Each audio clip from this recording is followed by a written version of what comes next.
Mélanie Gantier et je suis co-représentante pour la SAES, co-représentante des doctorants pour la SAES.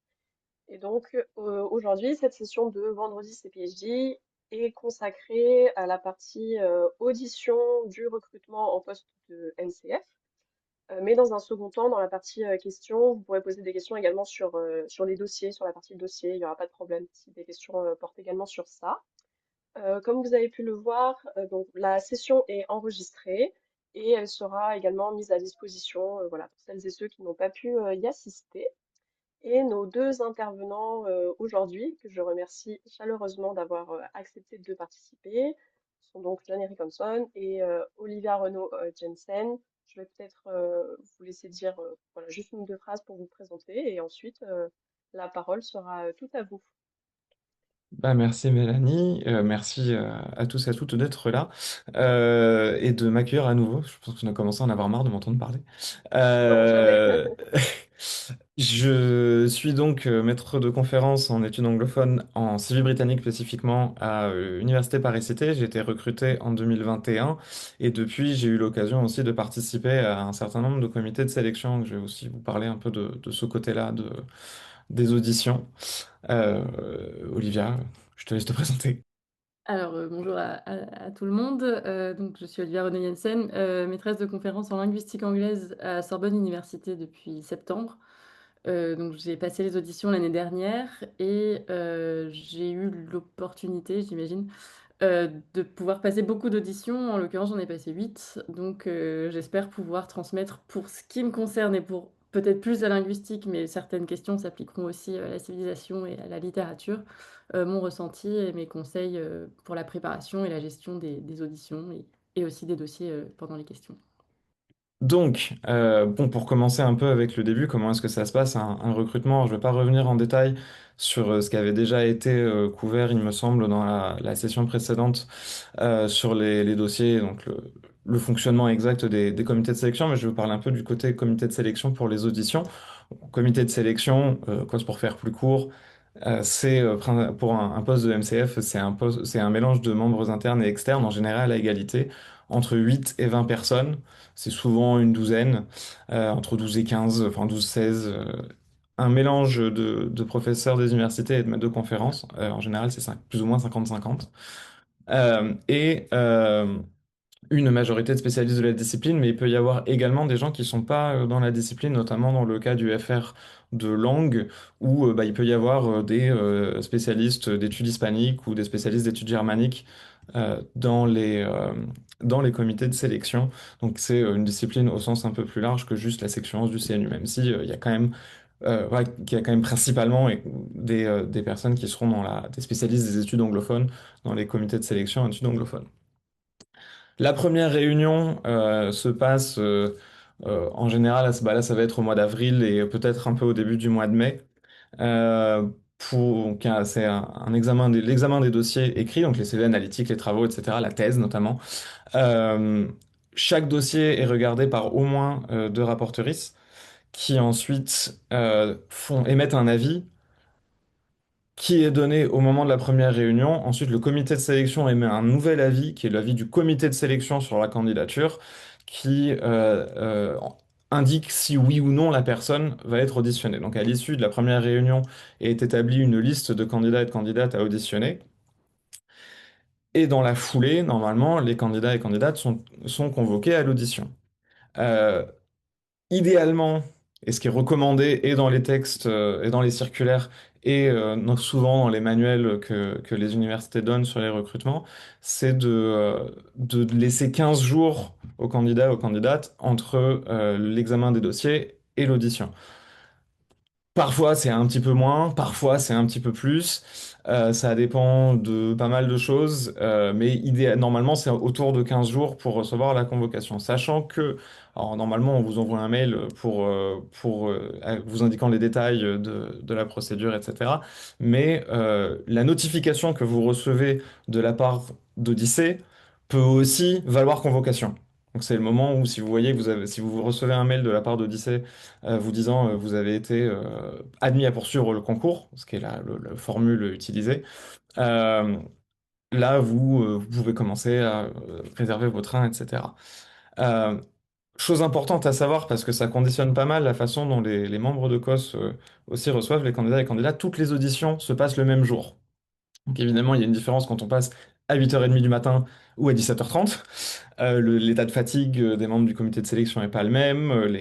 Non, on fait ce qu'on peut pour être les plus équitables possible et avoir le même niveau d'énergie pour tous les candidats et toutes les candidates, mais fatalement, au bout de 6, 7, 8 heures d'audition, bon, on est fatigué. Ce qui a un impact sur la façon dont il faut aussi voir l'audition et préparer sa propre performance, la clarté de son propos notamment au moment de l'audition.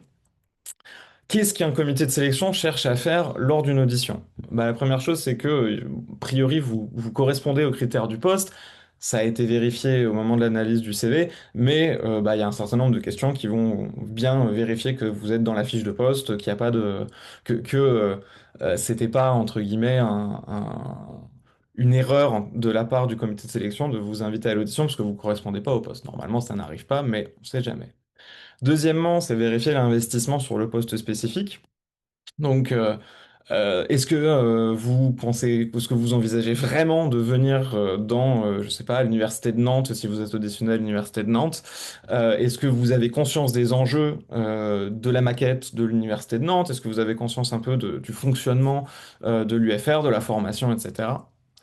Est-ce que vous serez un ou une bonne collègue, alors entre guillemets, dans le sens où vous êtes recruté sur un poste de maître de conf ou de maîtresse de conférence, vous êtes recruté dans de la fonction publique sur un poste où on vous projette 10, 15 ans minimum. Donc, en gros, le temps de faire une HDR et d'être recruté sur un poste de professeur. Après, si vous avez envie de faire une HDR, mais ce qui n'est pas obligatoire du tout. Bref, les gens cherchent à recruter quelqu'un avec qui ils et elles vont avoir des facilités à travailler, l'envie de travailler, et du point de vue de l'enseignement et de la recherche, mais aussi et peut-être surtout dans une certaine mesure, le point de vue de la capacité à prendre des responsabilités collectives et à prendre sa charge dans le fonctionnement de l'institution. Donc il faut montrer que vous saurez jouer en équipe, pas juste solo à publier vos articles. Même s'il faut aussi publier, enfin il faut, même si idéalement on publie aussi des articles. Euh, la dernière chose que fait le comité de sélection, c'est d'établir un classement. Donc, de déterminer qui a fait une meilleure performance et ou a un meilleur dossier, étant donné les critères qui sont discutés de manière collective. Donc, il y a des critères qui sont établis par la fiche de poste, il y a ensuite des critères qui sont discutés dans le sein, enfin, au sein du jury au sein du comité de sélection au moment de la première réunion, à quoi est-ce qu'on s'attend au niveau des auditions pour déterminer le classement derrière. Et ensuite, il y a une discussion, une délibération qui se passe. C'est la dernière étape de la deuxième session, du coup, de la deuxième réunion du comité de sélection. Il y a une délibération qui se passe concernant les auditions où bah, on regarde la performance globale des candidats et des candidates et on dit, ah bah, cette personne-là, je la vois placée première, classée deuxième, etc. Ce fonctionnement-là, il peut varier en fonction des comités de sélection. Donc il n'y a pas comment dire, il n'y a pas de modèle absolu. Euh, mais quoi qu'il arrive, il y a un temps d'échange entre les membres du comité de sélection qui font un peu leur retour sur ce qu'ils et elles ont perçu au moment des auditions. Euh, et ensuite, s'élabore une proposition de classement sur l'ensemble des candidatures, et c'est seulement sur cette chose-là qu'il y a un vote strictement officiel qui se passe, qui est le vote qui est retenu en fait, dans la... pas tous les votes sont retenus d'ailleurs en fait. Tous les votes sur les, pardon, tous les votes sur les rapports sont retenus, mais ensuite le vote qui est le vote final déterminant, c'est le vote sur le classement qui est conservé. La proposition de classement, elle n'est pas définitive, dans le sens où elle est soumise aux autorités de l'université qui doivent elles-mêmes la voter, et c'est ça qui entérine le classement. Les classements votés par les comités de sélection peuvent être cassés et modifiés par le conseil d'administration de l'université, le conseil académique, pardon, de l'université. Ça arrive plus ou moins rarement, plutôt rarement, mais ça peut arriver. Donc, normalement, si on vous appelle et qu'on vous dit que vous êtes classé premier ou première, tout va bien. Néanmoins, il y a toujours une incertitude qui reste, même si elle est à relativiser, tant que le résultat n'apparaît pas officiellement sur Odyssée à la fin du concours au mois de juin. Dernier point, toutes les auditions, comme tous les examens de dossier, donnent lieu à des rapports qui sont produits au nom du comité de sélection dans son ensemble, rapports que vous avez le droit de demander. Vous avez le droit de demander à les consulter. Habituellement, ça se fait en contactant la DRH ou le service concours des ressources humaines de l'université. Et il faut pas hésiter à le faire, c'est à ça que ça sert. Ce sont des rapports émis sur vos candidatures dans le cadre d'un concours de recrutement de la fonction publique. Vous avez tout à fait le droit de les demander. Voilà, c'est un peu tout pour le côté cuisine interne du comité de sélection. Je serais ravi de répondre à des questions sur ce sujet-là après, si vous voulez. Je vais laisser la parole à Olivia pour discuter un peu du format de l'audition et des axes un peu de la préparation à l'audition. Merci beaucoup. Premièrement, juste en ce qui concerne les informations pratiques pour le jour J, donc bien venir en avance et alors si ça peut paraître logique, d'anticiper les potentiels retards de train, j'ajouterais aussi d'aller repérer la salle exacte où se tient l'audition. Très souvent, il y a une forme de sas ou de salle avant avec une pancarte, donc ne pas aller jusqu'à la porte où le comité est en train d'interroger les candidats. Mais parfois, quand on ne connaît pas un campus, les noms des bâtiments peuvent être un peu opaques. Et même si le comité fournit des directives, c'est une très bonne chose, une heure ou deux à l'avance, par exemple, ou une heure avant, ça dépend, d'aller se rendre vers vraiment le bâtiment et le dernier bon couloir, de pas aller jusqu'au bout, et ensuite d'aller s'asseoir et autre part et de répéter son discours ou se vider l'esprit. Venir obligatoirement avec une pièce d'identité pour émarger, puisque c'est la procédure, donc ne pas oublier sa pièce d'identité. Je dirais aussi éventuellement d'imprimer la convocation, même si c'est peut-être moins important. Et un ou une membre du comité viendra vous chercher pour commencer l'audition. Les modalités d'audition, elles sont toujours précisées sur la fiche de poste et avec la convocation. Et du point de vue du format, c'est classique, c'est très souvent entre 10 et 15 minutes. La conception du discours et du propos est quand même très différente entre 10 et 15 minutes, puisque 10 minutes, c'est extrêmement court pour présenter à la fois son parcours, ses responsabilités administratives et son adéquation au poste. Donc là aussi, bien, on en reparlera, mais bien s'entraîner en avance. Suivi d'entre 20 et 40 minutes de questions. Il est possible que l'audition comporte une mise en situation, présentation, mise en situation pédagogique, et dans ces cas-là, les informations sont communiquées en avance. Et point très important, en section 11 en études anglophones, les auditions sont systématiquement bilingues. Très souvent, on a aussi des informations en avance, mais prévoyez de rédiger votre discours de manière à ce que la partie enseignement soit présentée, peut-être la première partie plutôt en français, et à un moment du discours, basculer en anglais. Et ensuite, les questions peuvent être en français et en anglais sur absolument tous les domaines. Ça sous-entend de bien préparer cette partie, la partie en anglais en avance, indépendamment de son niveau d'anglais, et d'être prêt en français formel et en anglais à répondre à toutes les questions et à tout expliquer.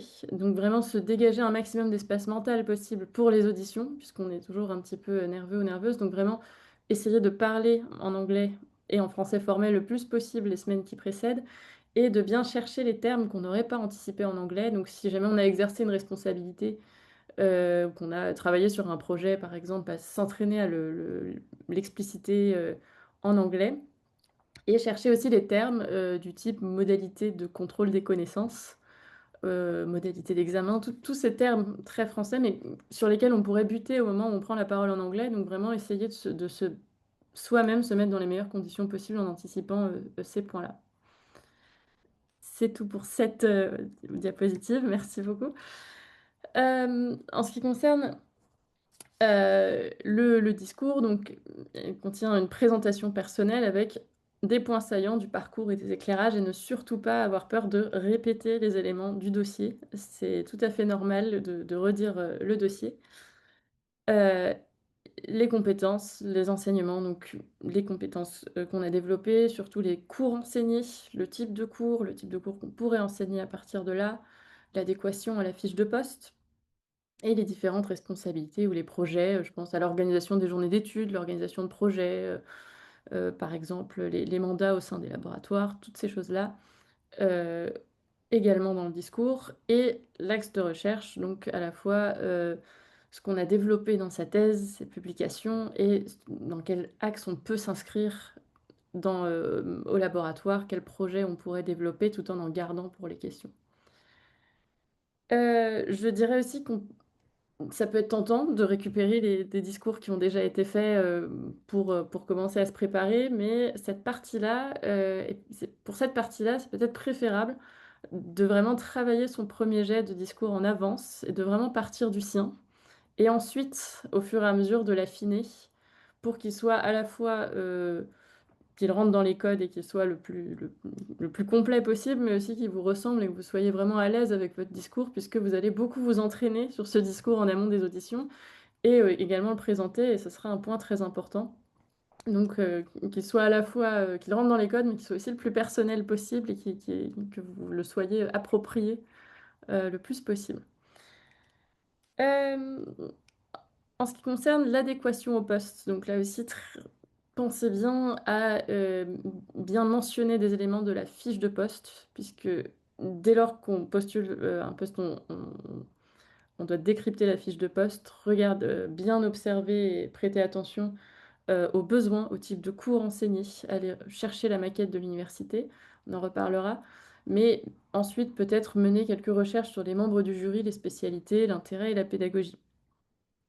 Hem L'important, c'est d'abord de partir de soi, mais ensuite, je prends l'exemple de la linguistique, il peut être tout à fait, transposé dans d'autres domaines, mais si vous avez un comité de sélection avec, autant de phonologues, ou de spécialistes de la phonétique que de linguistes et qu'il faudra enseigner aussi quelques cours de phonétique, il faut se préparer à peut-être présenter des potentiels axes de recherche qui pourraient être compatibles, ou non avec, les travaux, des spécialistes de la phonologie et de la phonétique et également s'attendre à des questions très théoriques d'enseignement, dans ces domaines, par exemple. Et évidemment, ça vaut pour, tous les domaines, c'est on peut transposer, ce propos à d'autres spécialités. Bien étudier les maquettes de formation, parce que peut-être aussi anticiper des remarques, sur la manière dont, les choses peuvent être, modifiées, ce que l'on pense de ces choses-là, puisque là aussi, c'est des questions qui sont délicates. Mais également bien montrer qu'on a les compétences dès son discours, on a déjà enseigné des choses qui nous permettront de s'inscrire au sein du département et de pouvoir tout de suite être opérationnel ou très rapidement se former pour les cours manquants. Les axes et activités de recherche du laboratoire, les propositions de séminaires ou de projets en équipe, maîtrise des concepts. Donc là aussi, bien montrer qu'on s'inscrit déjà dans les activités du laboratoire et qu'on aurait des idées potentielles ou des compatibilités. Donc vraiment ne pas hésiter à inclure des mots-clés, à inclure des choses, à tendre des perches dès le discours. Enfin, donc, Jean-Éric en a déjà un petit peu parlé, mais la capacité à participer aux tâches collectives. Très souvent, quand on sort de thèse, on n'a peut-être pas encore occupé de fonctions administratives, ce qui n'est absolument pas un problème. Mais là aussi, si vous avez des expériences, postes précédents, aide à la conception de certains éléments pédagogiques, participation à des jurys divers, organisation d'événements, bien montrer que vous vous projetez dans une université, indépendamment, de ce que vous avez, fait avant et au sein d'une équipe et que vous pourrez vous former très rapidement, que vous voyez, en quoi les tâches consistent et là aussi, j'ajouterais de bien chercher en amont la terminologie spécifique à l'université. Est-ce q est-ce est-ce qu'on parle d'un département? Est-ce qu'on parle d'une unité de formation? Est-ce que c'est un laboratoire transdisciplinaire ou pluridisciplinaire? Donc bien retenir les noms et bien adapter la terminologie aussi pour montrer que finalement on est très intéressé par cette université et qu'on est très à l'aise pour en parler sans buter sur ces mots-là. Enfin, une audition, c'est un exercice qui demande de la préparation. Donc, il faut passer des auditions blanches le plus possible, ou au moins une par poste. Donc, ne pas hésiter à demander à son entourage professionnel en cas bien s'assurer qu'il n'y ait pas de conflit d'intérêts, mais trouver des personnes qui ont passé des auditions ou qui font passer des auditions régulièrement et s'entraîner, et également anticiper les questions, donc s'entraîner en temps réel, en conditions réelles, et anticiper toutes les questions, à la fois les questions sur lesquelles on serait à l'aise pour se donner confiance, mais aussi les questions euh, difficiles, donc vraiment se confronter à l'inconfort potentiel, toutes les questions que vous souhaiteriez sur lesquelles vous souhaiteriez le moins tomber, les anticiper le plus possible, qu'elles soient d'ordre de la recherche ou de l'enseignement. Et enfin, pour l'attitude, c'est un exercice qui est à la fois très codifié et en même temps, c'est un entretien d'embauche au sein d'une future équipe qui va travailler avec vous pendant longtemps. Donc là aussi, s'entraîner à bien regarder les membres du jury, à sourire pour le jour J, être à la fois le plus à l'aise du point de vue de la prise de parole en public, mais aussi le plus naturel possible, dans la mesure de ce qui est faisable avec le stress. Donc s'entraîner un maximum aussi à bien connaître son discours, à le dire naturellement, à regarder, euh, ne pas laisser ça pour le jour J. Et j'ai tout dit pour cette partie. Je- Ouais, je vais du coup venir un peu plus en détail sur la question de la construction du topo. Alors, Olivia a raison de dire que, évidemment, dans le topo, on va revenir sur des éléments du dossier qui a été envoyé, du CV analytique. Par contre, un topo, ça ne peut pas être simplement une oralisation du CV analytique. Parce que le CV analytique, bon, déjà, il est considérablement plus long que ce que vous pourrez faire sur un topo, qui va bien plus en détail sur certains aspects qu'a priori, les membres du comité de sélection l'auront lu. Et souvent, avant qu'un candidat ou une candidate ne passe, il y a 2-3 minutes où on revient un peu sur les points saillants du dossier pour avoir le profil du candidat ou de la candidate en tête au moment où la personne s'installe et qu'elle commence à lancer son topo. Euh, le topo, il doit absolument être clair et les parties doivent être bien séparées. Et c'est pas très grave d'avoir des transitions un peu lourdes dans le topo pour bien indiquer, bon bah là je parle de ma recherche, là je parle de mes enseignements, là je parle de mes compétences administratives. Là encore, en fonction de du moment où vous allez passer dans la journée, bah, on va en avoir entendu 4, 5, 6, 7. Et un topo qui est pas clair, ou dont la structure est pas claire, ça vous dessert terriblement. Parce qu'on se dit, mais elle est où l'information? Je sais plus ce que je dois. Enfin, enfin, c'est pas bon. C'est un peu comme quand vous écrivez une copie, bah, on apprécie que l'écriture soit à peu près claire. Bah, si le topo il est clair, c'est le même. Ça facilite un peu le travail derrière. Enfin, comment dire, les parties classiques d'un topo, c'est parcours, enseignement, recherche et responsabilité collective. Alors, pas nécessairement dans cet ordre, même s'il y a une certaine logique à commencer par son parcours. Moi, c'est pareil, là, je vous ai proposé bon, j'avais fait parcours, recherche, enseignement collectif, mais ça dépend un peu des universités, de ce que vous voulez mettre en avant un peu plus, ceux sur lesquels vous voulez vous attardez un peu plus longuement dans le topo. Et alors ça dépend potentiellement des fiches de poste. Si on vous dit c'est une université, enfin, s'il y a un profil de recherche très complet dans la fiche de poste, bah, peut-être qu'il faut mettre plus en avant le côté recherche. S'il y a des demandes extrêmement spécifiques d'enseignement dans la fiche de poste, bah, peut-être qu'il faut plutôt passer du temps sur le côté enseignement. Donc ça, c'est vraiment euh, l'étape essentielle de, OK, qu'est-ce qu'il y a dans la fiche de poste? Quels sont les éléments importants? Qu'est-ce que je dois en retenir? Qu'est-ce que je dois réutiliser de la fiche de poste dans le topo pour montrer que d'une part j'ai bien lu la fiche de poste et d'autre part que je me projette spécifiquement dans un poste euh, euh, pas dans ce poste-là et pas juste dans un poste de maître ou de maîtresse de conférence dans votre sous-discipline. Et donc il faut systématiquement revenir à la fiche de poste, retrouver les mots-clés, les reprendre et expliciter la façon dont les mots-clés et votre profil correspondent. Finalement, ça va être un peu ça l'exercice de l'audition, c'est vous, mais c'est aussi vous dans un contexte. et dans le contexte de l'université. Ça implique, et Olivier en a déjà un petit peu parlé, de faire des recherches plus ou moins approfondies sur l'UFR dans laquelle vous vous inscririez. Est-ce que c'est, comme à Paris-Cité par exemple, une UFR spécifiquement d'études anglophones? Est-ce que c'est comme une autre UFR de Paris-Cité où ils font la LEA qui s'appelle ELA, Études internationales de langues appliquées? Auquel cas c'est un peu, c'est pas exactement les mêmes fonctionnements, c'est pas les mêmes formations. Qu'est-ce que vous savez, qu'est-ce que vous pouvez trouver sur l'offre de formation? Est-ce que, il y a une préparation à l'agrég externe? Est-ce qu'il y a une préparation à l'agrég interne? Est-ce qu'il y a un master de recherche? Est-ce qu'il y a des masters pro? S'il y a des masters pro, réfléchissez un peu à ce que vous avez comme réseau professionnel pour aider les étudiants et les étudiants dans la recherche de stage, parce que ça, potentiellement, c'est une question qu'on pourra vous poser. S'il y a des masters de recherche, envisagez d'avoir sous le coude quelques sujets, quelques thématiques ou sujets un peu plus ou moins précis de master que vous pourriez proposer aux étudiantes et aux étudiants. Bref, avoir un peu une vision de ce dans quoi vous allez, enfin de ce pourquoi vous candidatez en fait en termes de contexte institutionnel. Ça implique aussi de regarder de regarder les infos sur le laboratoire, les axes du labo, etc. Euh, et suite à ça, ben, il faut faire un peu la dialectique. Montrer, euh, démontrer ce qu'on avance sur les capacités qu'on a, que ce soit administratif, enseignement, etc., sur ces pratiques. Donc, si vous dites que vous faites de l'innovation pédagogique, bah, c'est bien au moins d'esquisser la façon dont vous pratiquez l'innovation pédagogique. Ensuite, on viendra peut-être vous chercher là-dessus dans les questions. Euh, et voilà, les liens avec la fiche de poste, démontrer les liens que vous pouvez avoir entre votre parcours, qu'il y a entre votre parcours, vos enseignements, votre recherche et la fiche de poste. Alors, je vais vous donner trois exemples rapidement. Je peux vous laisser les lire aussi plus en détail à un autre moment. Ça, c'est issu de mon propre topo. D'ailleurs, je peux vous si vous le voulez, je peux vous le fournir.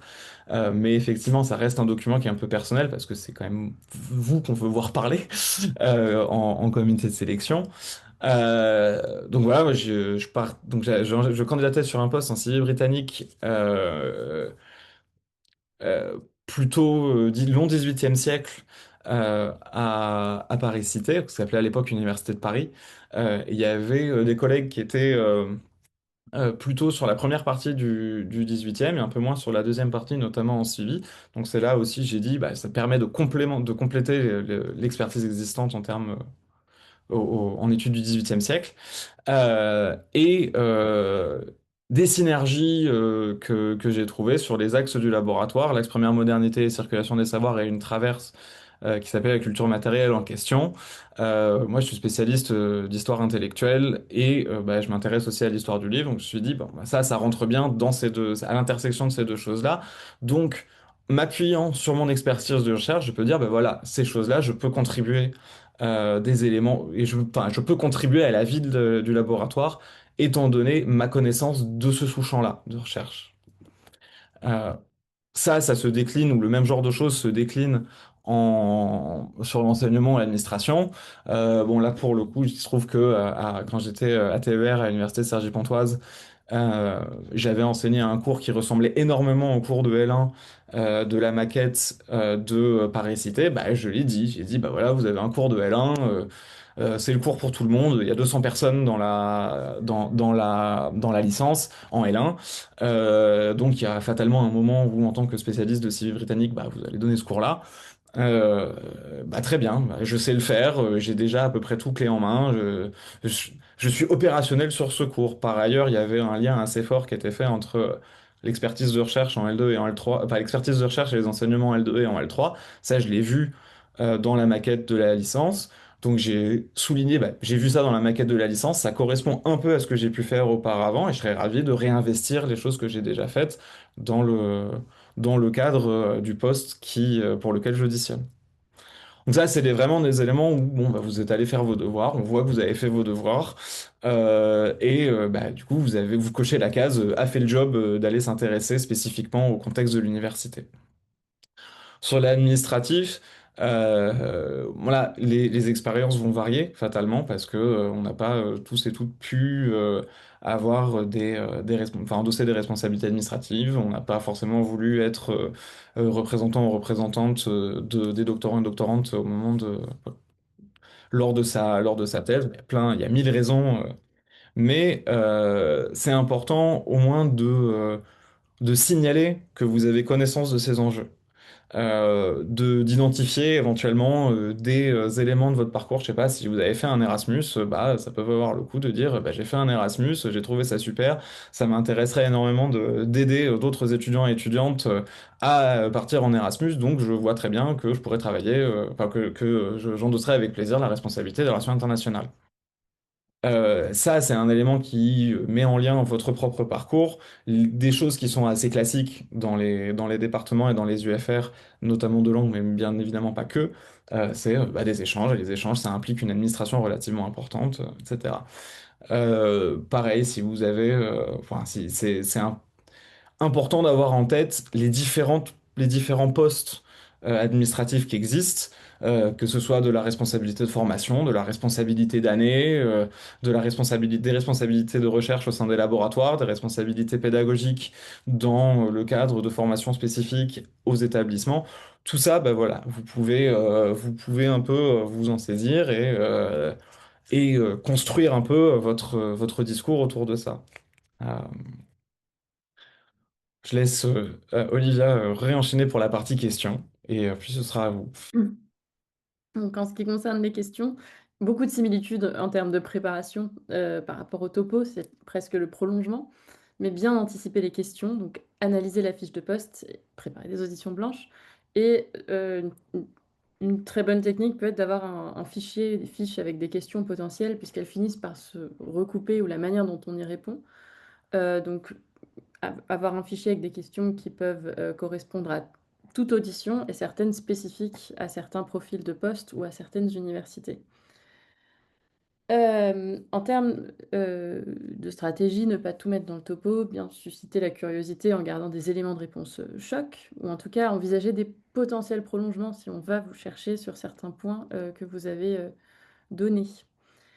Euh, Rester calme et positif, ne pas dire comme je l'ai déjà dit. Vraiment ne pas montrer qu'on peut, ne pas se laisser désarçonner, ne pas montrer, ne pas laisser transparaître qu'une question nous a un petit peu déstabilisé ou qu'on se demande comment le jury nous a perçus. Vraiment essayer de moins projeter le plus possible. Bien prendre le temps avant de répondre, ne pas hésiter à respirer un coup, à marquer un temps, un petit temps avant de prendre la parole, nuancer ses propos et valoriser ce que dit le jury. Euh, J'ajouterais aussi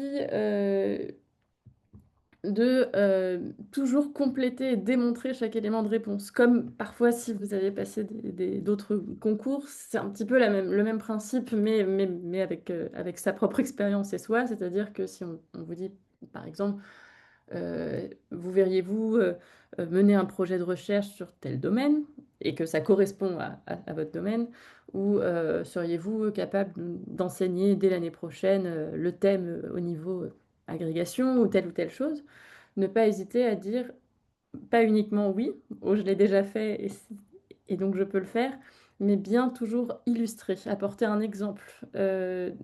Soit de ce que vous avez déjà fait, de comment vous allez pouvoir le réinvestir, donc comme ça avait été déjà un petit peu dit par John Eric, et ou même de comment vous allez justement continuer à vous former, ou comment vous voyez ce que vous pourriez envisager, des idées que vous avez. Donc les réponses sont très ouvertes, mais ne pas hésiter aussi à donner des noms s'il y a des manuels de référence ou des choses, des ressources que vous aimez beaucoup utiliser ou qui ont déjà bien fonctionné. Ne pas hésiter à dire, bah, d'ailleurs, j'apprécie beaucoup ce manuel car il permet une approche de telle ou telle manière, ou j'aime beaucoup utiliser tel ou tel outil par ailleurs, et rester ouvert, montrer qu'on est nuancé, ouvert, mais en tout cas qu'on a des idées ou des choses à apporter, ou en tout cas qu'on a déjà réfléchi comment on peut envisager telle ou telle mission, que ce soit collective, recherche ou enseignement. Euh, Quand je parlais de ne pas se laisser désarçonner, ne pas se laisser désarçonner aussi par la formulation des questions, puisque on peut très bien vous demander si vous l'avez déjà fait, ou pour certaines choses, si vous souhaiteriez le faire, ou tourner la question parfois, donc c'est peut-être des questions moins agréables du type vous n'avez jamais ou mais avez-vous déjà? Et vous ne l'avez pas fait. Et ne surtout pas se laisser déstabiliser et surtout continuer à répondre et dire je n'ai pas encore eu l'occasion, mais j'ai eu l'occasion de faire telle chose et bien sûr raccrocher ça à des ressources. C'est une pure question de formulation de la part du jury, il n'y a peut-être aucune intention qui se cache derrière. Éviter les réponses trop longues ou trop courtes ou trop digressives. Donc là aussi, ne pas hésiter à répondre de manière un petit peu fournie, mais marquer un temps d'arrêt, vérifier et montrer on est tout à fait disposé à étoffer sa réponse si besoin, mais aussi laisser vraiment garder à l'esprit qu'il s'agit vraiment d'un temps d'échange avec le jury. Et donc là aussi, toujours prendre quelques secondes, structurer le propos, ne pas hésiter à marquer des petites pauses. Euh, et en termes de préparation des questions, c'est comme pour le topo, mes conseils se recoupent beaucoup avec ceux de générique, mais bien anticiper, bien demander autour de soi, mener quelques recherches sur en quoi consiste globalement un rôle de coordinateur d'année, de coordinateur du FR, euh, dans quelle revue on souhaiterait peut-être publier, si on ne l'a pas fait, sur quel grand projet on pourrait, ou quel grand projet de recherche dans l'idéal on souhaiterait mener ou monter, que ce soit avec des gens spécifiques au laboratoire ou même pour soi. Donc vraiment montrer qu'on a des idées, on se projette, et aussi peut-être quels cours on souhaiterait enseigner. Donc on a déjà parlé des cours qu'on peut nous demander d'enseigner, mais aussi justement si on a des idées d'enseignement à monter, ne pas hésiter à se préparer à pouvoir les partager en toute modestie si jamais on nous propose de le faire et qu'on nous demande si on serait intéressé par la création de certaines choses, si on avait de la liberté. Et mon dernier point serait que lorsqu'on anticipe les questions d'enseignement, bien préparer tous les potentiels angles morts. C'est-à-dire qu'on peut demander d'enseigner des choses au même niveau ou sur le même domaine, dans le même domaine qu'on a déjà enseigné, mais aussi se préparer à pouvoir l'enseigner à des niveaux peut-être où il faudra simplifier ou rendre le contenu plus accessible à des non-spécialistes ou à des années plus basses en termes de progression dans le temps, ou plus haut en termes de séminaire de master ou cours de concours. Donc si on n'a jamais enseigné telle ou telle matière de sa spécialité au niveau concours et que la fiche de poste mentionne une préparation au concours, montrer qu'on a déjà le socle pour pouvoir s'y préparer et le faire. Mais si on n'a jamais enseigné de l'ENSAD ou de cours qui, par exemple, incluent de la langue au niveau L1, montrer aussi que finalement, on est déjà aussi prêt, on y a pensé, qu'on l'ait fait ou non, pour aussi vraiment avoir une vision à 360 degrés à partir toujours du socle de ces expériences à soi. Et c'est un temps de réflexion, un temps de préparation qui ensuite est réinvesti pour chaque question et qui fait qu'on sent ou en tout cas que vous vous sentirez plus à l'aise dans les meilleures conditions possibles le jour de l'audition, à mon sens. Euh, Dans le même ordre d'idée, et pour compléter un tout petit peu cet élément-là, c'est par exemple, on vous pose une question de, je sais pas, comment est-ce que vous enseigneriez l'histoire politique du Royaume-Uni? Bon, vous, dans votre tête, il faut que vous sachiez, ok, à quel niveau est-ce d'à quel niveau est-ce que je parle?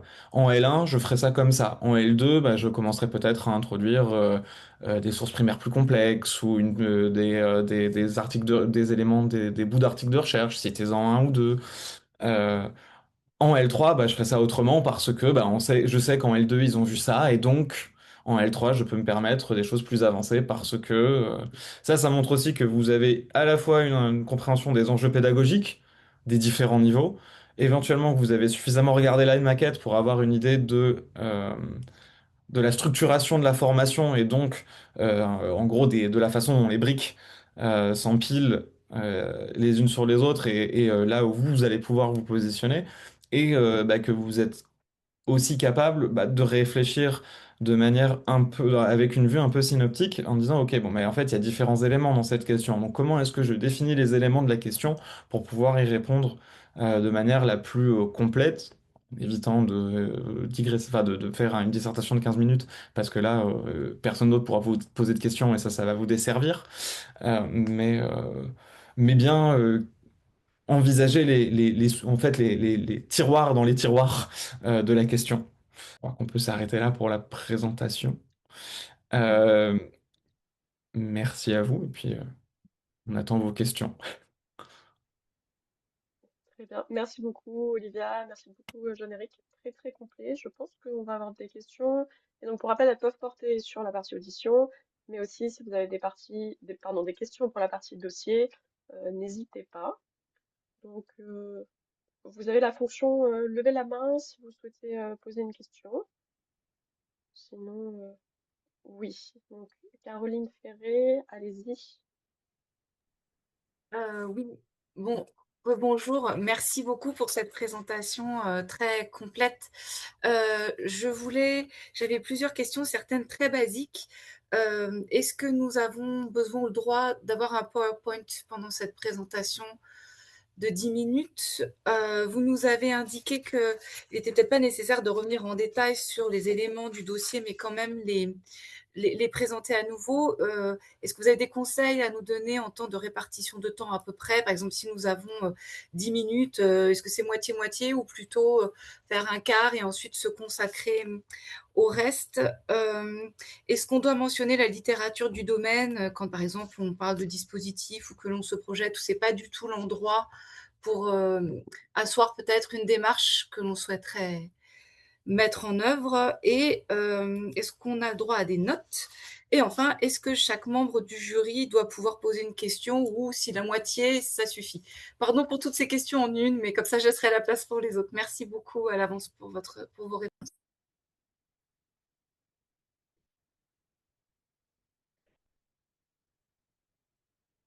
Je peux commencer si tu le souhaites, mais on se complétera. Pour le PowerPoint, a priori, non.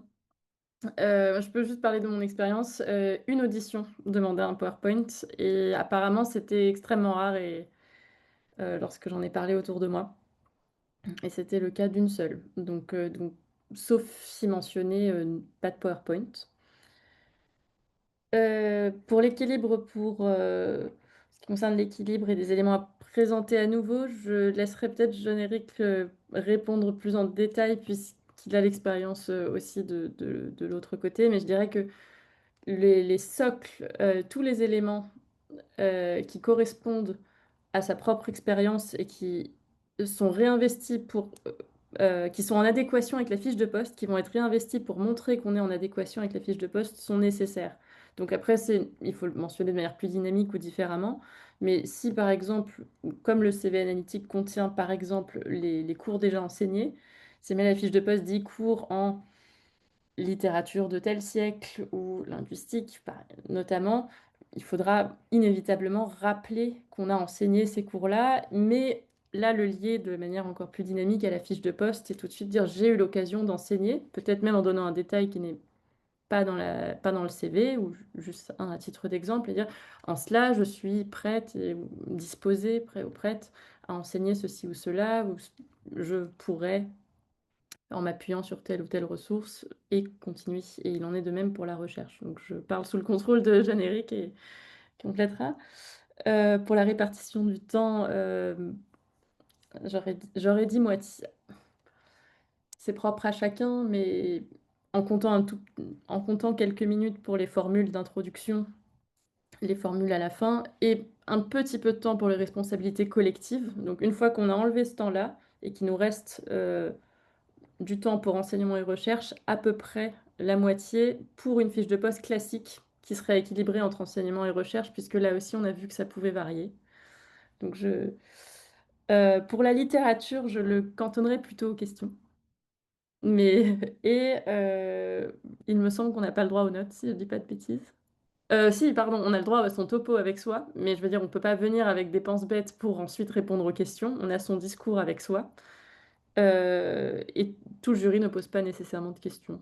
Mais voilà, et je laisse compléter parce que je suis pas certaine que. Je suis certaine Merci. que ça peut être nuancé. Oui, non, alors de toute façon, pour ce qui est du PowerPoint, ce sera nécessairement mentionné dans la convocation. Et en fait, c'est soit pour tout le monde, soit pour personne. Si on vous demande une PowerPoint, il faut que vous apportiez un PowerPoint. Si on vous demande pas de PowerPoint, il faut absolument pas apporter de PowerPoint. Aucun autre document. C'est-à-dire que vous pouvez pas apporter des photocopies de votre CV ou des photocopies d'un syllabus, sauf si on vous demande de le faire. En fait, c'est des questions réglementaires d'équité entre d'égalité et d'équité entre les candidats et les candidates dans le cadre d'un concours de la fonction publique. Donc, ça, vous n'avez pas le droit, enfin, vous avez droit à aucun document annexe et aucun document à distribuer, etc. Sauf ce qui est autorisé spécifiquement dans le cadre de la convocation. Les notes, il n'y a pas de problème. Dans le cas, souvent, on pourra vous demander un PowerPoint ou par exemple un syllabus ou un topo de cours, des choses comme ça, s'il y a une mise en situation. Ça arrive régulièrement quand il y a une mise en situation. Bah là, on vous dira, OK, il faut que vous vous projetiez dans un cours de L1 qui couvre telle chose. Venez avec un plan de cours et préparez-vous à faire 10 minutes de cours sur ce truc-là. Ça, c'est possible qu'on vous demande quelque chose comme ça. Non, tous les membres du jury poseront pas nécessairement de questions. C'est bien d'essayer de faire que le maximum de membres du jury qui voudraient poser des questions réussissent à poser des questions. C'est-à-dire que parfois, il y a des membres du jury, simplement, bah, ils n'ont pas de questions à poser parce que là, cette audition-là, ils n'étaient pas pris d'inspiration. Ça arrive. Disons que si toutes vos réponses font 4-5 minutes et que donc il y a 3 personnes dans le jury ou 4 personnes dans le jury qui peuvent vous poser des questions, c'est un peu problématique. C'est notamment problématique parce que, en fait, ça vous dessert, non pas parce que les gens prennent pas la parole et qu'ils ont envie de s'entendre parler, c'est pas ça l'objectif, mais simplement ça vous dessert parce que on peut pas vérifier vos compétences, vos aptitudes, la profondeur de vos connaissances, etc., sur le maximum d'éléments possibles. C'est là où c'est un peu potentiellement problématique. Je suis d'accord avec Olivia, à mon avis, les références spécifiques, bon, c'est pas forcément nécessaire de les mentionner directement dans le topo. C'est très bienvenu dans les questions, en réponse aux questions, parce que, je sais pas, si vous dites que vous voulez faire un projet de recherche dans le domaine, je sais pas ce que c'est que votre domaine, désolé. On pourra vous dire comment est-ce que vous vous positionnez par rapport à tel grand champ dans ce domaine. Auquel cas, bah, ce serait bien de pouvoir, là, c'est bien de pouvoir mobiliser des éléments de réponse précis avec une littérature spécifique, des sources, des protocoles expérimentaux s'il y a des questions de protocoles expérimentaux qui se posent, etc. Et oui, dernière chose sur l'équilibre des éléments, ouais, en fait, ça dépend quand même grandement de la fiche de poste. Par exemple, l'année où j'ai été recruté sur mon poste à Paris Cité, il y avait également un poste à Cergy. Et à Cergy, il y avait un élément spécifique dans la fiche de poste sur les responsabilités administratives. Dans ce cadre-là, c'est important de passer peut-être plus de temps à montrer un intérêt, une appétence, une compréhension des charges administratives, parce que bah, en fait, ça a été mis dans la fiche de poste, donc c'est particulièrement important pour le jury, et donc ajuster un peu son topo pour laisser le temps de bien montrer qu'on a lu bah, cet élément de la fiche de poste aussi. Ensuite, ça va vraiment dépendre des institutions enseignées en IUT, comme ça peut être le cas. Euh, c'est pas la même chose que d'enseigner en LLCER et ça n'implique pas exactement le même rapport aux enseignements. Ça peut être des enseignements beaucoup plus pratiques, ça peut être des enseignements qui ont un lien avec le, euh, un lien avec le monde de l'entreprise. Et donc là, bah, pareil, il faut avoir un peu des billes de ce côté-là. Et bah, donc, dans la partie enseignement, pas juste dire, j'ai enseigné l'histoire de la Grande-Bretagne du XVIIe siècle, la DL3 en LLCER, parce que c'est très bien. Mais qu'est-ce qui est dans cette expérience-là peut éventuellement se transmettre dans une autre expérience. Donc là, bah, potentiellement, il va falloir ramer un peu plus. Et l'aspect labo, il sera pas forcément aussi important, aussi mis en avant que l'aspect enseignement. Donc, partez du principe que 50-50, c'est pas mal, mais que à ajuster en fonction des contextes spécifiques. Et je vois une question dans le chat. Oui, alors les notes, c'est possible. Le topo, aucun problème. Et on vous demandera pas d'avoir un topo appris par cœur. Vous pouvez venir avec votre topo imprimé ou manuscrit. Et vous pouvez venir avec un stylo pour prendre les questions en notes, euh, ce qui peut être utile pour répondre aux questions de manière un peu structurée, et aussi même quand vous prenez votre respiration, de noter des éléments de réponse un peu rapides. Alors, rapidement. C'est-à-dire que quelqu'un qui met 20 secondes à rédiger un début de réponse, c'est problématique. Ça fait un blanc un peu bizarre et donc il faut éviter ce genre de choses. Mais par contre, ouais, vous pouvez pas vous ramener avec un classeur avec toutes les notes pour les 15 auditions blanches que vous avez eu la chance de faire donc tous les éléments que vous avez. Ça, c'est pas tout à fait, pas vraiment autorisé. Merci beaucoup. Y aurait-il d'autres questions? Vous pouvez écrire également dans le chat. Caroline, est-ce que vous avez une nouvelle question? Oui, pardon, je ne veux pas du tout monopoliser et j'ai une question, je pense toute bête, pardon, mais y a-t-il des éléments de langage à avoir, par exemple, on s'adresse, on dit bonjour mesdames et messieurs les membres du comité de sélection ou est-ce qu'on s'adresse au président et à la présidente du jury? Et pareil, pour conclure, pas de manière abrupte, si on nous dit est-ce que vous avez des questions, on dit non et merci. Donc voilà, ça a l'air bête, mais je me posais la question. Merci beaucoup pour votre réponse. Ça reste un exercice, un exercice très codifié. Donc, en général, on commence par le ou la président ou présidente et ensuite les membres. Donc, normalement, une formule recommandée, c'est Madame la présidente ou Monsieur le président, Mesdames et messieurs les membres du comité, et de remercier d'avoir été conviés à cette audition. Et ensuite, là, selon votre topo, de bien énoncer la structure du topo à venir, le plan. Je commencerai pour ce faire d'abord par présenter mes expériences de recherche et d'enseignement. Donc ne pas hésiter justement à préparer les balises qui suivront. Euh, une petite formule de clôture également. Donc, je suis désormais pleinement disposée à répondre à vos questions. Euh, et si jamais l'une des questions avant de quitter l'entretien est avez-vous des questions? Euh, ça- c'est propre à chacun. Moi, j'avais à chaque fois préparé une petite question potentielle sur les événements scientifiques à venir, si le laboratoire avait un ou une invitée pour un séminaire ou des projets. Je disais que j'avais vu, mais j'essayais d'en savoir plus, mais c'est arrivé une seule fois. Donc, il n'y a pas je pense qu'il y a pas de bonne ou de mauvaise réponse à cette question, il me semble. C'est pas ce que tu en Oh, penses. oui, rien à ajouter. Merci beaucoup. Et une autre question dans le chat. Alors non, l'ensemble des cours à dispenser ne seront pas détaillés dans la fiche de poste. En général, il y a des formules du type il faudra enseigner, enfin, le ou la candidate sera amené à enseigner en LLCER et ou en LEA au niveau licence et ou master et les concours de la fonction publique, CAPES et ou agrég. C'est là où il faut faire un peu enfin, faut faire un peu plus ses devoirs et aussi bah, pas émettre des hypothèses. Bon, les cours de L1, typiquement, on est quand même relativement nombreux et nombreuses à les dispenser. Et c'est un peu les cours qui forment le socle des formations. Donc, enfin, ça peut être intéressant d'avoir en tête comment se constituent ces cours en L1. Alors, faut quand même avoir en gros potassé la fiche de poste, la maquette ou les maquettes de formation.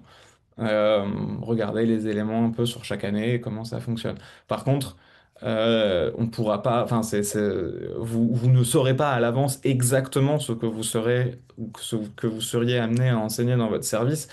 Par ailleurs, ça change enfin, ça change de manière plus ou moins importante tous les ans, en fonction des besoins de service, des congés de recherche, des éventuels départs. Donc ça, c'est trop variable pour que ce soit spécifié.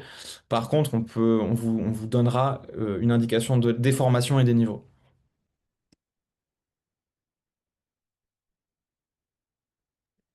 Oui, on peut tout à fait vous demander quelle méthode vous utiliseriez pour tel cours. Euh, en tant que membre de comité de sélection, je poserai très régulièrement une question de l'ordre de comment est-ce que vous arriveriez à intéresser des étudiantes et des étudiants sur l'histoire moderne de la Grande-Bretagne en L1?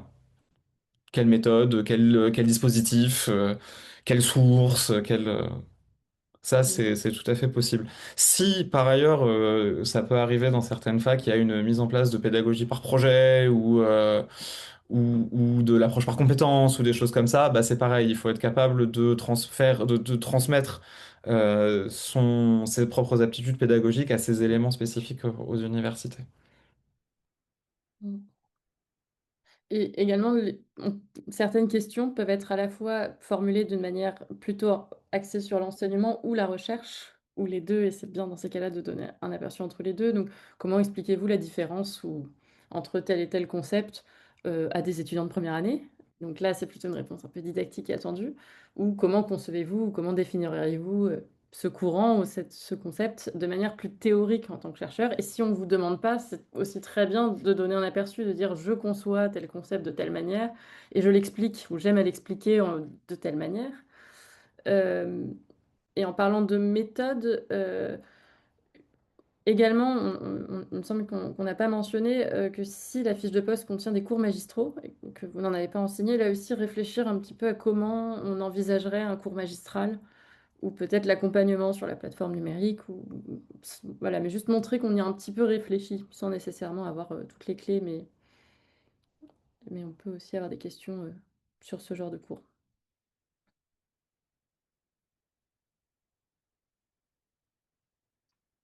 Merci beaucoup. Éventuellement encore d'autres questions, n'hésitez pas. Euh, Je souhaiterais juste, merci d'abord pour ces remarques, enfin, à Olivia, je voudrais remercier Olivia et John-Éric pour leurs propos extrêmement complets. Je me demandais si le topo, il fallait le connaître parfaitement ou est-ce qu'on pouvait s'aider de ses notes, lire un petit peu, voilà. Est-ce qu'il fallait l'avoir appris en quelque sorte pour être le plus à l'aise ou on pouvait faire un mélange de lecture et euh, enfin, d'apprentissage par cœur. Merci beaucoup. Alors, je vais juste... Mon appréciation personnelle, c'est que c'est très agréable de l'avoir sous les yeux et d'avoir peut-être même un petit code couleur ou des sortes de bullet points, mais que l'apprendre quasiment par cœur, ou en tout cas savoir à peu près où on doit en être, s'être entraîné, c'est très bien, mais c'est purement personnel. Il me semble que c'est une manière aussi d'avoir quelque chose d'avoir ses notes pour pouvoir se reposer sur ses notes en cas de stress et de bien regarder chaque point, mais ensuite pouvoir regarder son auditoire et être le plus naturel possible. Mais c'est strictement personnel. Je sais, Jean-Éric aura peut-être plus de choses à dire sur la manière dont ça transparaît du côté du comité. Je ne me rends pas compte. Même Si c'est trop lu, ça risque de... Alors déjà, ça peut être un peu plus compliqué en termes d'intelligibilité, parce que le débit à la lecture et le débit à la prise de parole sont pas exactement à une prise de parole plus libre, sont pas exactement les mêmes. Euh, Ça dénote du stress d'être vraiment planqué sur ses notes et une crainte d'être exposé. Et ça, en fait, être exposé, bah, dans le métier d'enseignant-chercheur, bah, on l'est tout le temps. Que ce soit dans une présentation en colloque, que ce soit face à 150 étudiants et étudiantes dans un CM de L2, enfin, donc c'est quelque chose. C'est mieux de ne pas, en tout cas, ne faire que lire. Par contre, avoir ses notes sous les yeux, aucun problème. Se reposer dessus, c'est très bien. Avoir des notes aussi, potentiellement, où vous vous indiquez les moments où il faut faire une pause pour éviter l'effet je débite un discours qui est préparé, mais du coup qui va extrêmement vite et dont les informations sont un peu difficiles à hiérarchiser parce que le débit est constant. Euh, et euh, en fait, souvent, si vous faites des éditions blanches, les topos, ils sont ajustés à la marge. Enfin, sauf si vous avez des fiches de poste radicalement différentes. Enfin, là encore, une fiche de poste en IUT et une fiche de poste en LLCVR, c'est pas du tout la même chose. Mais globalement, si vous êtes auditionné sur des postes en LLCVR, bon, le topo, il va pas radicalement changer. Et donc, quand vous allez faire des auditions blanches, arrive un moment où de toute façon, vous le connaissez à peu près par cœur. Donc c'est pas un- ça se fait plus ou moins naturellement, de se détacher doucement de ses notes. Mais c'est pour ça, c'est aussi pour ça que c'est très important de faire des auditions blanches, de faire des auditions blanches le plus chronométrées possible Oui. pour savoir exactement où vous devez être dans votre topo à quel moment. Parce que fonction des comités de sélection, vous ne dépassez pas le temps autorisé en fait. On vous dira, ça fait 10 minutes, il faut conclure. Parce que, bah, pareil, en termes, c'est des questions d'équité entre les candidats et les candidates. Tout le monde parle 10 minutes, et si vous n'avez pas réussi à faire votre topo en 10 minutes, c'est que vous vous étiez pas bien préparé. C'est un peu ça le regard. Il y a une autre question dans le chat. Les courants théoriques, non, ce sera plutôt. Alors, ça peut faire partie très très vite d'un élément de positionnement quand vous présentez vos projets de recherche. Mais globalement, si on vous demande de spécifier, enfin, si on viendra vous chercher dans les questions si on vous demande de s'il y a besoin de spécifier. Donc, gardez-en le minimum. Dites juste, bah voilà, si vous vous inscrivez dans un grand mouvement et que vos projets de recherche correspondent à ce grand mouvement, bah, vous pouvez toujours le dire au détour d'une phrase. Et ça tend une perche pour la question. Et c'est très bien, comme ça vous en gardez sous le pied et c'est une question où vous serez à l'aise. Mais non, vous n'avez pas vraiment le temps sur le topo de détailler un positionnement, une recherche, de faire une revue de littérature, ça c'est pas l'objectif.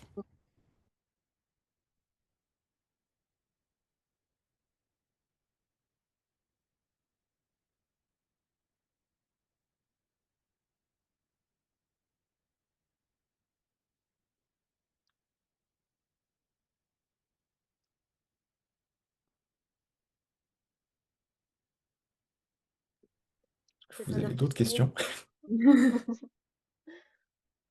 y compris sur les dossiers, hein, comme on l'a dit, on peut également répondre à des questions sur les dossiers puisque les postes vont arriver bientôt. Oui, il y a une main levée.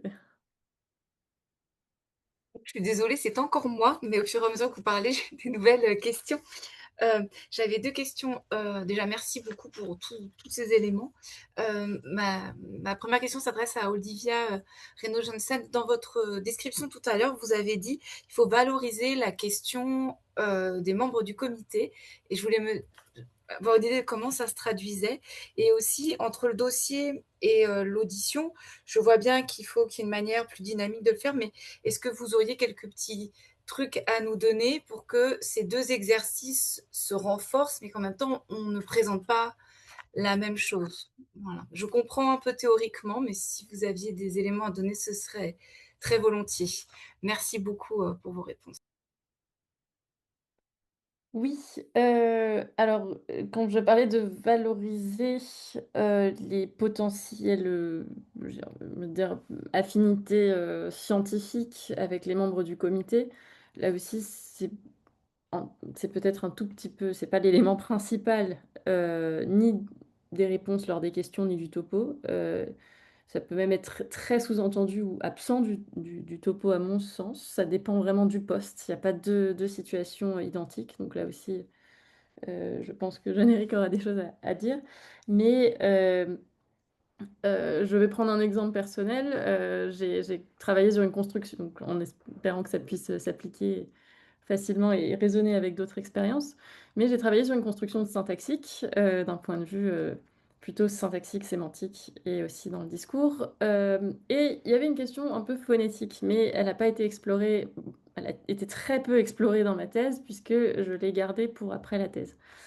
Quand j'ai postulé sur des postes oui, où il y avait quelques spécialistes de phonétique ou très peu, je ne l'ai pas mentionné, ou je l'ai gardé sous le coude pour une piste, mais j'ai postulé à un poste avec dans un laboratoire qui avait un gros projet de recherche collectif sur la phonologie et la phonétique. Donc évidemment, il n'était pas question de réinventer mon domaine de spécialité, puisque je ne suis pas du tout spécialiste de ce domaine, mais j'avais bien à la fois un tout petit peu dans le topo et aussi lors des questions, mis en avant le fait, parmi d'autres possibilités de recherche, que mon sujet se prêtait éminemment à des collaborations entre phonologues, phonéticiens et mon sujet, en expliquant un petit peu pourquoi. Donc comment, quelque part, à la fois j'allais pouvoir apporter quelque chose, monter des projets et peut-être même étendre ce que j'avais fait à d'autres projets donc c'est un peu ce que je voulais dire par, par affinité. Ça peut aussi se traduire peut-être par la manière dont littérature en civilisation, il y a des perspectives pour participer à des ateliers éco-critiques. Voilà, je sais pas, ce ne sont pas mes domaines, mais de voir certaines affinités tout en restant dans son périmètre et en restant modeste. Mais c'est pas l'élément principal, ça c'est plus le, le complément. Et ensuite, la seconde question portait sur la répétition ou non du dossier. Donc là aussi, c'est peut-être Jeanne-Éric qui aura plus de choses à dire en tant que membre de comité, mais à mon sens, euh, le topo permet à la fois au COS d'apprendre à vous connaître avant d'approfondir certains points. Donc vraiment, on veut vous connaître vous, ce que vous avez fait, et l'adéquation à la fiche de poste. En quoi est-ce que vous êtes le candidat qui pourra endosser des responsabilités nécessaires, compléter le département, l'UFR en termes de cours, et également s'épanouir en tant que chercheur ou chercheuse dans le laboratoire, à la fois avec des projets individuels et potentiellement à plusieurs. Donc, c'est vraiment à partir de ce qu'on trouve de la fiche de poste qu'on va, avec son CV et son expérience, dire j'ai eu l'occasion d'enseigner, ma recherche porte sur cette question, donc on en apprend plus sur vous et de quelle manière ça s'inscrit avec. Et si, dans le temps imparti, en se chronométrant, on voit que certaines choses sont à élaguer, on voit lesquelles on sacrifie, on voit lesquelles on, on étoffe. Et là aussi, à force de s'entraîner, de relire, de réfléchir, on affine petit à petit. Mais c'est en le faisant, ça a l'air très difficile. J'ai aussi vu une inquiétude dans le chat, mais en fait, petit à petit, ça se fait vraiment. Euh, à chaque fois qu'on reprend son CV, la fiche de poste, je sais pas, tous les 2, 3 jours, qu'on laisse reposer, on prend du recul et ça vient un petit peu naturellement. Ça sonne peut-être c'est peut-être plus intimidant que ça n'en a l'air, finalement. Merci beaucoup, c'était très clair. Pour juste compléter sur l'idée de valoriser les questions, en fait, c'est aussi se montrer ouvert aux propositions. C'est-à-dire que potentiellement, on va vous dire est-ce que ça vous intéresserait euh, de creuser cette piste-là? Bah, si vous dites non et que vous arrêtez là, bah, ça marche pas. Ça donne pas une très bonne image de vous en tant que collègue. Ça vous montre pas en train de réfléchir. En fait, ça ne vous valorise pas. Donc, c'est un peu une analogie un peu avec l'improvisation théâtrale. On dit pas non, on dit oui mais ou oui et. Donc, rien n'empêche d'avoir un cheminement, c'est-à-dire ah oui cette piste-là, alors ça pourrait ouvrir ça, mais d'un autre côté ça empêche de faire ça. Étant donné mes intérêts, ben moi j'irais plutôt vers là ou plutôt vers là.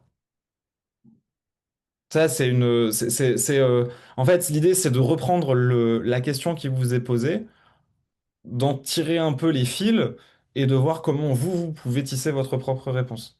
Pardon pour la métaphore. Euh, mais enfin, c'est vraiment ce truc de envisager ça aussi comme une forme de conversation. Euh, et sur la répétition, il faut en faire, enfin, c'est pas qu'il faut en faire le minimum, mais ouais, prendre les éléments les plus essentiels, parce que ça passe très vite, mine de rien, 10 ou 15 minutes, et prendre les éléments les plus essentiels et qui vous mettent le plus en valeur et qui se rapprochent le plus de la fiche de poste. Après, on viendra vous chercher sur les points que vous laissez dans l'ombre, si jamais il y a un intérêt pour ça. Euh, faut pas hésiter à dire ah bah ça, je peux en parler plus longuement pendant les questions. Ça mange pas de pain. Dans le topo, dire bon bah voilà, enfin pendant la présentation, dire bah voilà, j'ai fait ça. Maintenant, je peux en parler. Enfin, si vous voulez que je détaille, je serais ravi d'en parler plus pendant les questions. Ça donne une perche aussi pour les personnes dans le comité de sélection qui ont pas d'inspiration ce jour-là ou pour cette audition-là et se disent ah bah allez c'est bon on m'a donné une perche je vais y aller et ça se fait tout à fait. Olivia il y a une question sur le CV le projet de recherche est-ce que tu as des éléments que tu veux donner? Alors, concernant le CV et le projet de recherche dans le dossier, des conseils quant à leur présentation et contenu. Alors, Concernant la présentation, donc c'était le CV, le projet de recherche. Alors le titre de la thèse, la composition du jury, qui est à la fois dans l'onglet formation et ou dans la partie recherche. Et dans le CV analytique, dans la partie recherche, je dirais à la fois un ou plusieurs paragraphes qui explicitent le, le point de départ de la thèse, les problématiques soulevées et les conclusions, mais également le type de questions plus larges sur lesquelles la recherche débouche et également les projets ou les axes qui intéressent et qu'on souhaite poursuivre à l'avenir. Et évidemment, si on a aussi publié sur des choses qui sont un petit peu différentes de la thèse, peut-être également en parler, euh, peut-être à la jonction des deux, justement, entre la thèse et les questions plus larges que la thèse soulève, ou les intérêts de recherche, ou les affinités. Là, il n'y a pas une structure, ça dépend un petit peu de votre profil, mais en tout cas, euh, une explicitation un peu pédagogique et synthétique de ce qui a été fait dans la thèse, et également les enjeux plus larges, les questions plus vastes dans lesquelles s'inscrivent les pistes soulevées dans la thèse, ça me paraît essentiel. Et je vois qu'il y a des exemples dans le chat, donc c'est parfait. Et pour compléter, sachant que chaque CV, chaque candidature a son propre CV analytique, n'hésitez pas dans les projets de recherche que vous décrivez brièvement aussi d'indiquer les passerelles avec les projets, avec soit des projets de recherche en cours dans l'unité de formation et de recherche ou dans le labo que vous proposez de rejoindre, ou bien si le labo est décliné en axes, dans quels axes ces projets s'inscrivent sans faire des paragraphes et des paragraphes sur le sujet, mais simplement bien montrer que votre CV analytique, c'est pas juste un CV que vous envoyez à tout le monde de la même façon, mais qu'il est aussi, tailored. J'ai plus le terme français pour chaque candidature. Donc oui, dans le CV, là, je vois une question sur ce sujet-là. Oui, dans le CV, c'est bien de dire, bah voilà, tel projet de recherche que j'aimerais porter, il s'inscrit dans la priorité de recherche qui a été donnée dans le plan quadriennal, s'il y a un plan quadriennal que vous pouvez trouver en ligne ou dans les axes de recherche qui sont identifiés sur le site du labo, par exemple. Et ça, le mentionner brièvement le mentionnant en une ou deux phrases dans le CV, dans la présentation, dans le CV analytique, dans la présentation du projet de recherche, c'est très bien. C'est aussi à ça que ça sert, hein, le CV analytique. Et merci pour les traductions, c'est effectivement ça.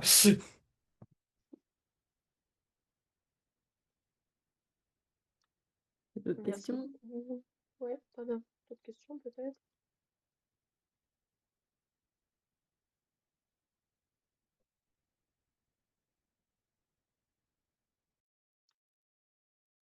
C'est parce que vos présentations étaient déjà très complètes. Donc,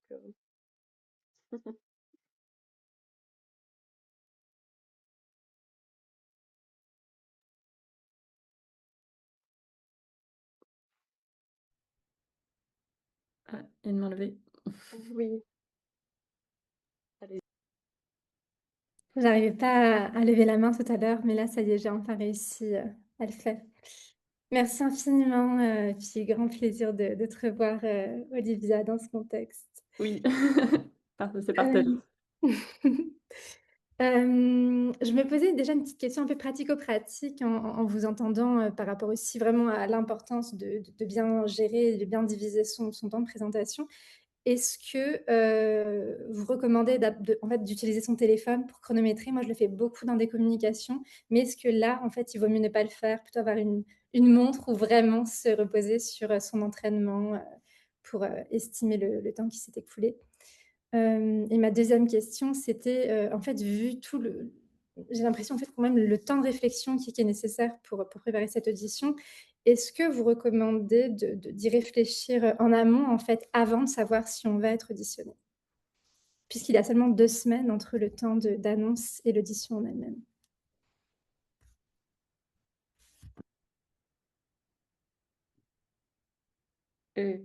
Je peux commencer quand même. Euh, alors pour le portable, je n'en ai aucune idée, donc je laisse John-Éric donner son opinion.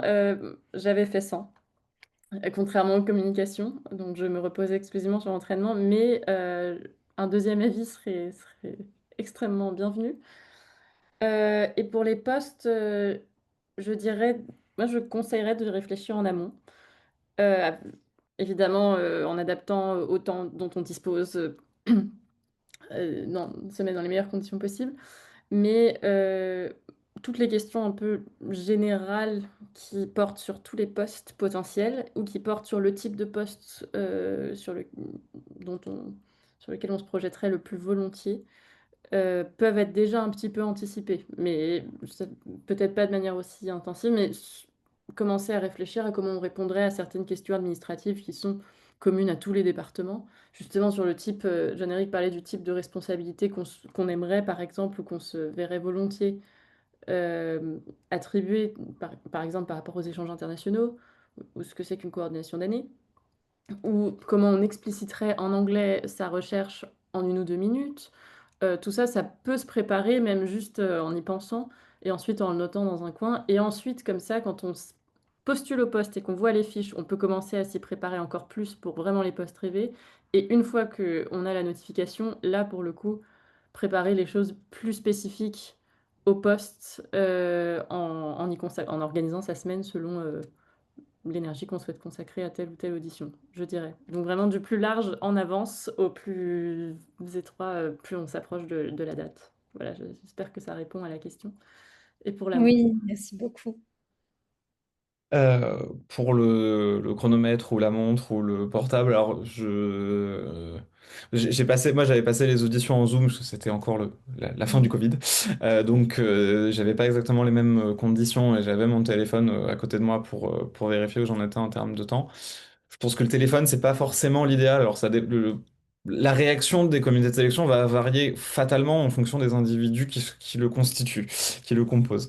Euh, Quoi qu'il arrive, bah, si c'est un téléphone que vous utilisez, bah, il faut absolument qu'il soit en mode avion et qu'il n'y ait pas un moment où vous allez avoir une notification qui va vous distraire vous et ou distraire le comité de sélection parce que d'un coup il y a le téléphone qui sonne.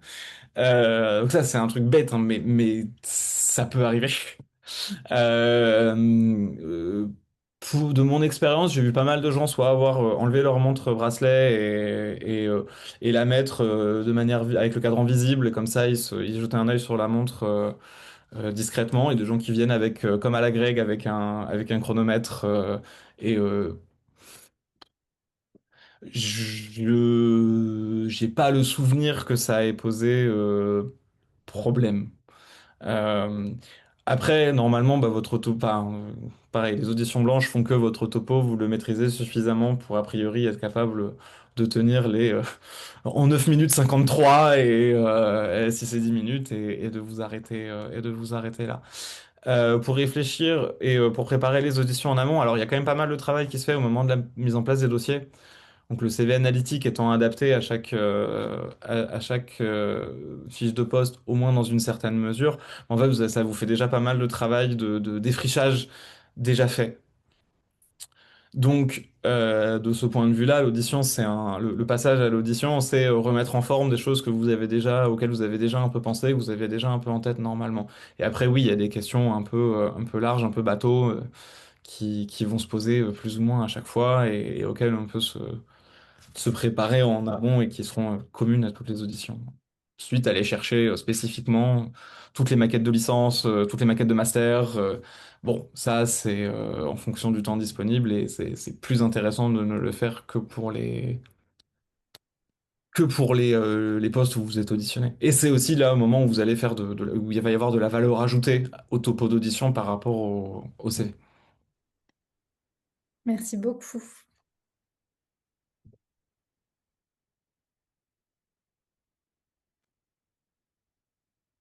Oui, pour la prochaine question, allez-y, hein, Georges. Oui, alors merci beaucoup pour toutes vos remarques très éclairantes. J'avais une question, je reviens un petit peu en arrière sur les CV et sur le dossier de recherche. Pensez-vous qu'il faille parler des travaux réalisés dans le projet de recherche, que ce soit la thèse ou le prolongement de la thèse? Voilà, c'était ma question. C'est attendu. Ah oui, Euh, oui. alors, enfin, là, je vous renvoie aux deux modèles. Alors, il y a un modèle en linguistique et le modèle en civique, et enfin, c'est mon CV. Euh, il y a, comme de toute façon, on vous demande au moment de dépôt des dossiers de candidature de maître de conf de mettre des travaux de recherche. Et qui peuvent être des choses publiées ou non, hein. Ça peut aussi être des textes de communication, des choses qui sont en cours de publication, quoi. Ça, c'est pas, enfin, il faut juste bien indiquer la nature du document. Euh, enfin, c'est utile d'avoir dans le CV analytique quelques mots dessus. Alors, moi, j'avais mis des cours abstracts ou des cours résumés de chaque article que j'avais inclus dans que j'avais inclus dans le dossier, et je crois qu'il y avait une demi-page de résumé de la thèse, en gros, quelque chose comme ça.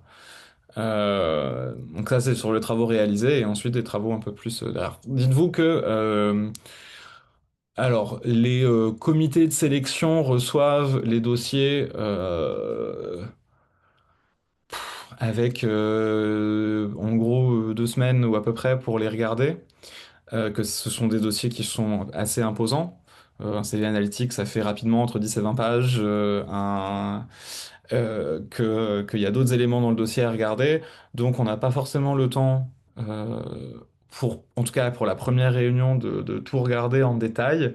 Les rapporteurs et rapportrices regarderont plus en détail les éléments spécifiques, mais tous les autres auront accès enfin, qui auront accès au dossier, regarderont pas forcément, ou auront pas forcément le temps de tout regarder en détail. Donc, le résumé, ça permet aussi de donner la possibilité aux personnes qui n'auront pas le temps ou la possibilité de lire le tout en détail, d'avoir un peu une idée de ce que vous faites et de ce que vous avez fait. Merci beaucoup.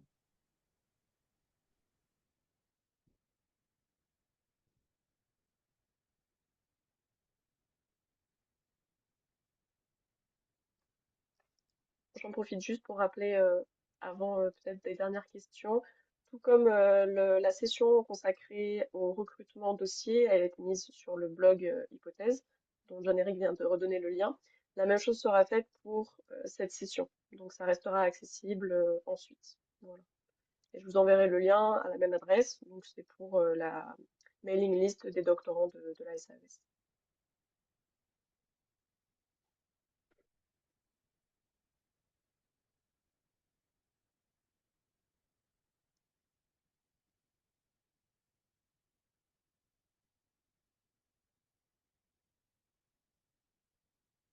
C'est peut-être la fin de la session Q&A. N'hésitez pas, hein, si vous avez une dernière question. Speak now, hold your peace forever. Euh, Exactement.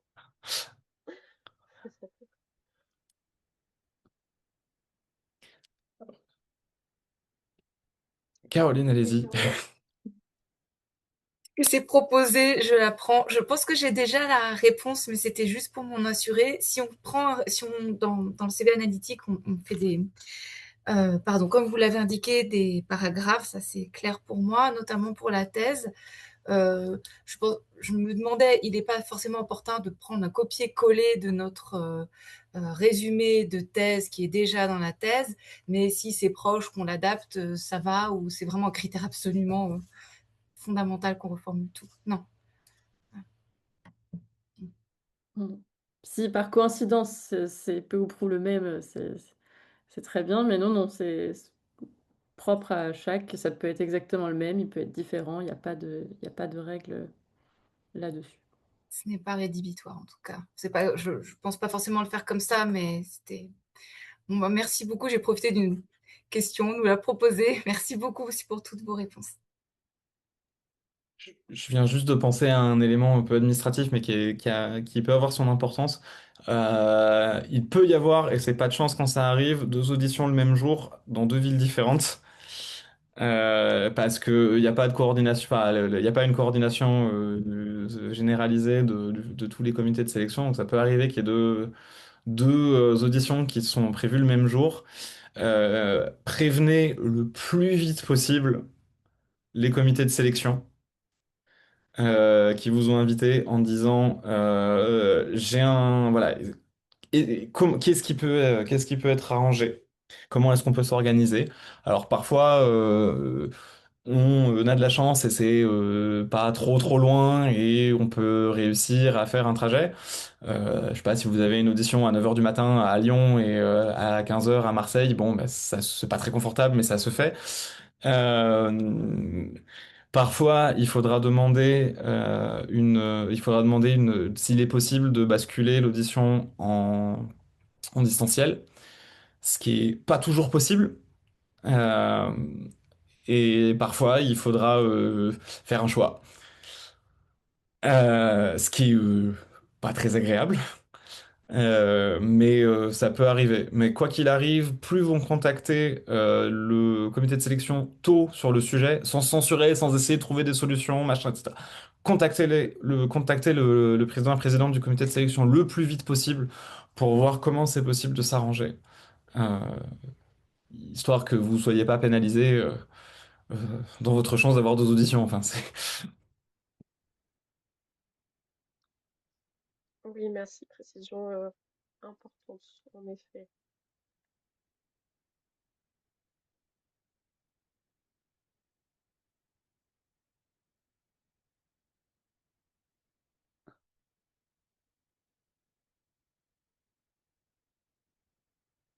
Bon, s'il n'y a pas de dernière question, de questions de dernière minute, je vous propose qu'on s'arrête ici. Mais vraiment, n'hésitez pas, hein, je voudrais pas vous priver de votre dernière question.